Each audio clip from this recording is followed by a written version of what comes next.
बाप और बेटे को बेरहमी से पीटा जा रहा था और इनका गुनाह आपको पता है क्या था? ये अपनी आर्थिक परिस्थिति सुधारने के लिए बिहार में कहीं अपना होटल चला रहे हैं। और हुआ ये कि कुछ लोग वहां पर पहुंचे, खैर वो जो भी होंगे वहां के कोई बड़े होंगे। तो हुआ ये कि वो लोग होटल में पहुंचे, उन्हें मारने लगे, पीटने लगे। जब वो बाप और बेटे ने उनसे पूछा कि भाई क्यों मार रहे हो, क्यों पीट रहे हो, तो वो कहने लगे कि तुम लोग ये होटल में है ना नॉनवेज वगैरह बेच रहे हैं। तो ठीक है, नॉनवेज तो हर कोई बेचता है, लेकिन वो कहने लगा कि नॉनवेज में आप गाय का मांस बेच रहे, बैल का मांस बेच रहे, कह के बहुत मारा उन लोगों को। बट शॉकिंग करने वाली एक चीज है, चलो एक टाइम पर मान लेते हैं कि उन लोगों ने गलती की है, ठीक है, तो इसका मतलब ये नहीं कि आप ऐसा व्यवहार पिता और बेटे के साथ में करें। पहली चीज, क्योंकि हमारे देश का संविधान है, हमारे देश का कानून है, पुलिस वाले हैं, सब है।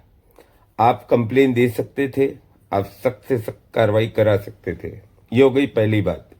लेकिन आपको जान के हैरानी होगी कि कहीं भी, किधर भी वहां पर प्रूफ ही नहीं है कि वो लोग गाय का मांस बेच रहे हैं या बैल का मांस बेच रहे हैं।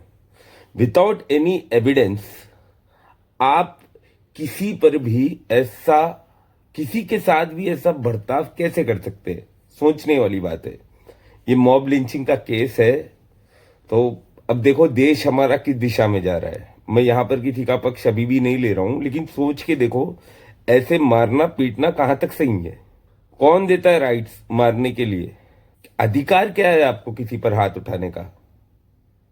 और अभी तक उन लोगों पे कोई एक्शन नहीं हुआ है, कोई भी एक्शन नहीं हुआ है। हालांकि जांच पड़ताल हुई और जहां पर ये सब हुआ वहां पर पुलिस वाले भी पहुंचे, सारा छानबीन किए और फूड इंस्पेक्टर्स भी गए थे उस जगह पर, लेकिन उनको कहीं भी कुछ ऐसा नहीं मिला। इसके बावजूद भी जिन लोगों ने इन्हें मारा, ना तो उनका कोई अरेस्ट हुआ है, ना तो उनको मतलब असल कोई एक्शन ही नहीं हुआ अभी तक। मैंने लास्ट टाइम एक वीडियो बनाई थी बांग्लादेश पर। मैंने उस समय भी कहा था, जब एक भाई ने कमेंट सेक्शन में कहा था कि भाई आप अपने देश की हालत देखो, दूसरों के देश से आपको क्या करना है। तभी भी मैंने यही बात कही थी कि इंसानियत किसी भी सीमा तक सीमित नहीं रह सकती।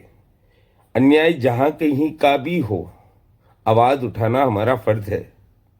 और मैंने उनसे ये भी कहा था, जिस दिन ऐसी कोई घटना मेरे देश में होगी तो मैं उस पर भी सवाल उठाऊंगा, और आज मैं उठा रहा हूं। तो बिहार की पुलिस क्या कर रही है भाई? अगर ऐसे ही आप लोग छोड़ते जाएंगे तो मॉब लिंचिंग के केसेस हमारे इंडिया में भी बढ़ते जाएंगे। ऑलरेडी काफी हद तक बढ़ चुके हैं, रोजाना न्यूज में देख रहे हैं। बिना किसी एविडेंस के, बिना किसी बुनियाद के किसी के साथ ऐसा व्यवहार करना बहुत गलत है। जरा सोच कर देखिए कहां तक ये सही है। अगर आप मेरे साथ हैं, अगर इस चीज को आप गलत समझते हैं, तो इस वीडियो को शेयर करें और कमेंट सेक्शन में अपनी राय जरूर दें।